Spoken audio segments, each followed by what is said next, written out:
Et puis voilà les gars, n'oubliez pas que accessoirement nous avons un Discord et plus particulièrement nous avons une catégorie Rise of Kingdom pour faire vos alliances, vos petites guéguerres et plein de choses. Welcome to Rise of Kingdoms. The journey of your civilization starts here. From the depths of obscurity to the peaks of legend, you will be the author of your civilization's history. Donc voilà, nous avons notre salutation, notre bienvenue par cette jeune demoiselle qui va nous accompagner tout au long de notre règne sur un de ces royaumes qui se trouve en dessous actuellement. Donc il n'y a que ça, mais je pense que dans les mises à jour à venir, il y en aura beaucoup, beaucoup plus. Donc il y a comme royaume Rome, l'Allemagne, les Royaumes-Unis, la France, l'Espagne, la Chine, le Japon, la Corée, l'Arabie, l'Ottoman et Byzance. Je connais pas la Byzance. Donc, si on devait cliquer sur tous les royaumes pour savoir, pour connaître leurs informations, donc là, premièrement, nous avons le commandant de départ sur chaque royaume. Donc, voici le commandant des départs qui se trouve sur l'affiche. Toi, est trop près du roi. Donc, voilà.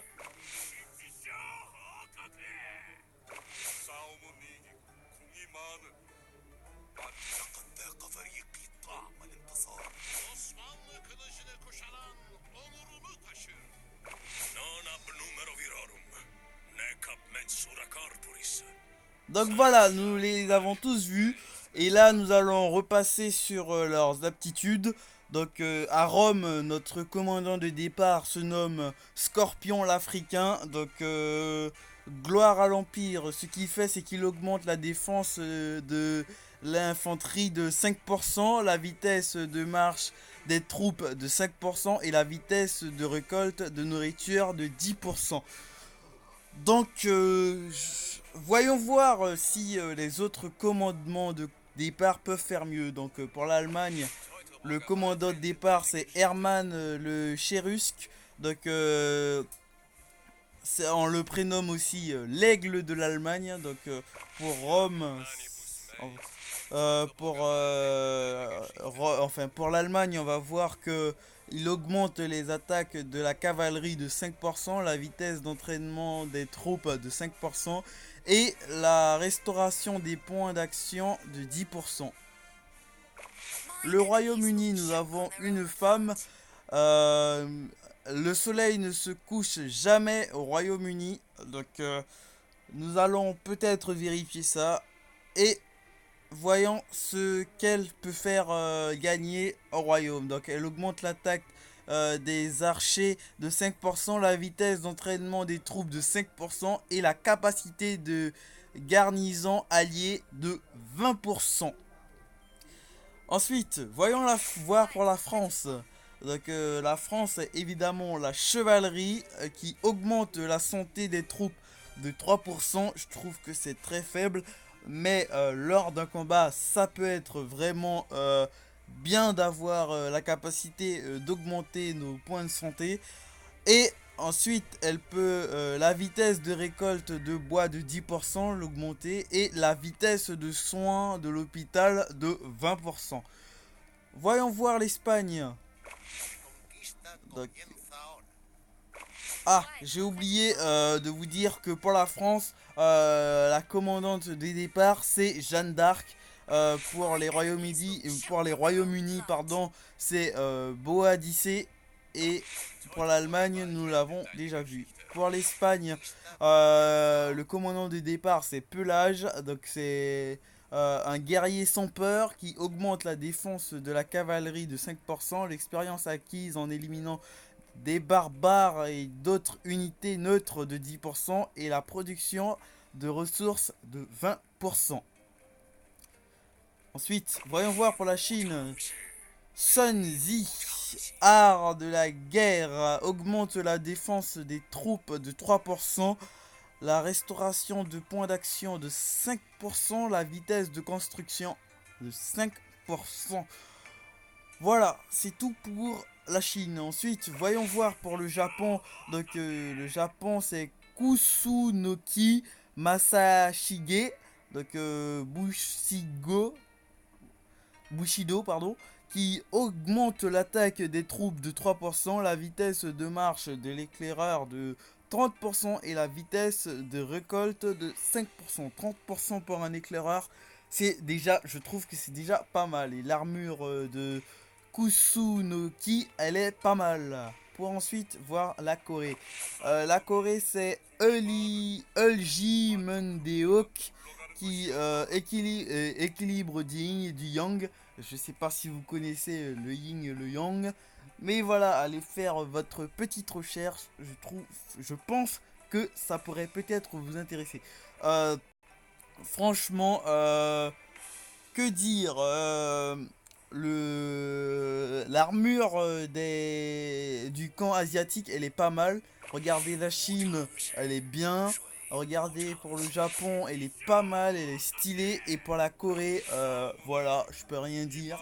C'est une armure, c'est une tuerie en fait. Donc l'équilibre du yin et du yang augmente la défense des archers de 5%, la capacité d'hôpital de 15% et la vitesse de recherche de 3%. Je trouve que par rapport au Japon qui l'augmente de 30%, la Corée elle est quand même assez faible. Maintenant on va voir l'Arabie. L'Arabie c'est Baybars Oasis Infini. Et ce qui fait Baïs Bars, je kiffe aussi son armure, il est de ouf. Il augmente l'attaque de la cavalerie de 5%, les dégâts infligés aux barbares et aux autres unités neutres de 10% et les dégâts infligés par les armées ralliées de 5%. Ça peut être bien de partir sur l'Arabie. Et ensuite l'Ottoman. L'Ottoman c'est Osman Ier. Donc domaine du roi. Donc je pense que je suis pas trop fan de l'armure moi. Après dites-moi ce que si vous l'aimez ou pas en commentaire. Donc ce que l'Empire Ottoman peut faire c'est augmenter la santé des archers de 5%, la vitesse de marche des troupes de 5% et les dégâts de la compétence active de 5%. Et on va passer au tout dernier royaume actuellement, la Byzance. Donc lui, son commandant de départ c'est Bélisaire, qui est quand même très stylé, j'aime bien. Et Lumière Divine, c'est la reprise du royaume. Et ce qu'elle peut faire, c'est augmenter la santé de la cavalerie de 5%, la vitesse de récolte de pierres de 10% et la capacité d'hôpital de 15%.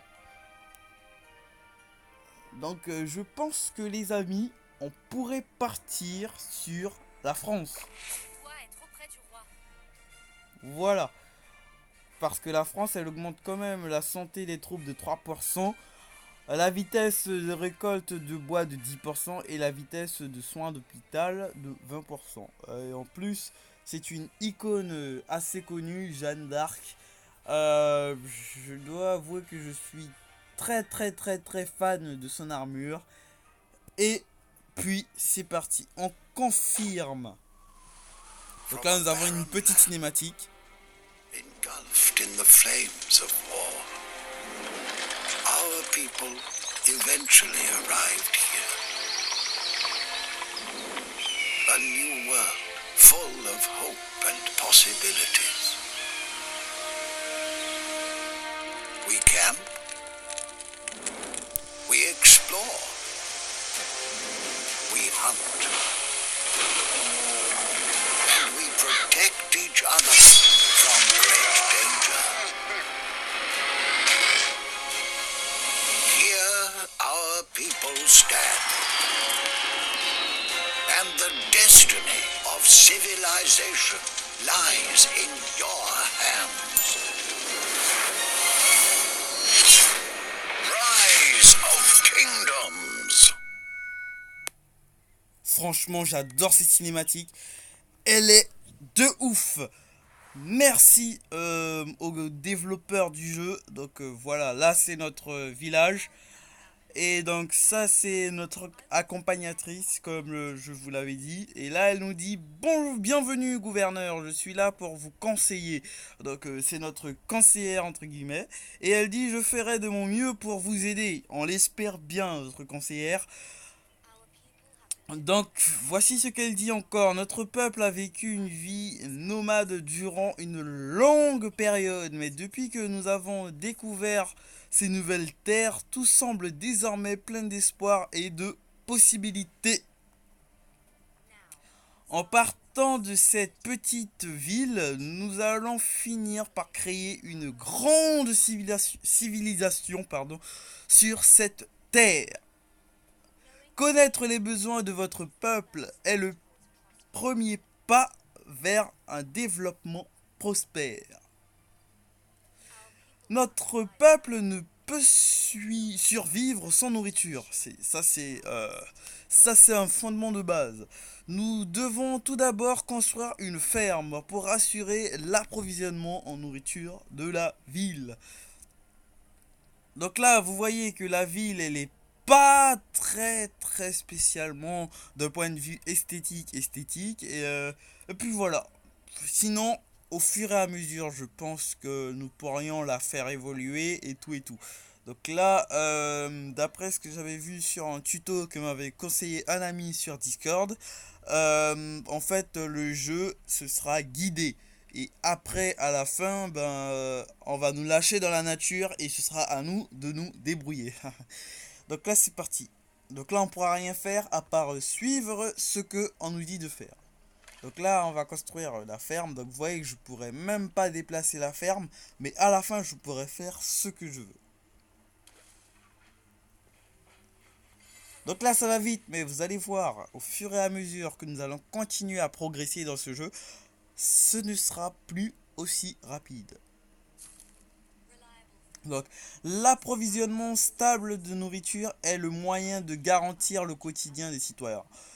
Et la clé de notre développement futur. Ça, c'est obligatoire. Donc là, nous avons quelqu'un qui dit « À l'aide! À l'aide! Aidez-nous! Les barbares attaquent mon village! Ce n'est pas loin d'ici. Faites quelque chose! Gouverneur! Sortant de notre village. Donc là, nous allons voir les barbares qui attaquent le village. Ce village a l'air vulnérable, prenant en tout toute la nourriture. Alors là, notre conseillère qui dit c'est bien dommage, mais nous ne pouvons pas les aider sans troupes. Donc là, nous n'avons pas d'armée, et bien sûr. La seule chose que nous pouvons faire maintenant, c'est d'abriter leurs réfugiés. Ok. Ah ah ah ah ah. C'était encore plus facile que je l'imaginais. En route, un autre village n'est pas loin. C'est dangereux ici. Rentrons au village.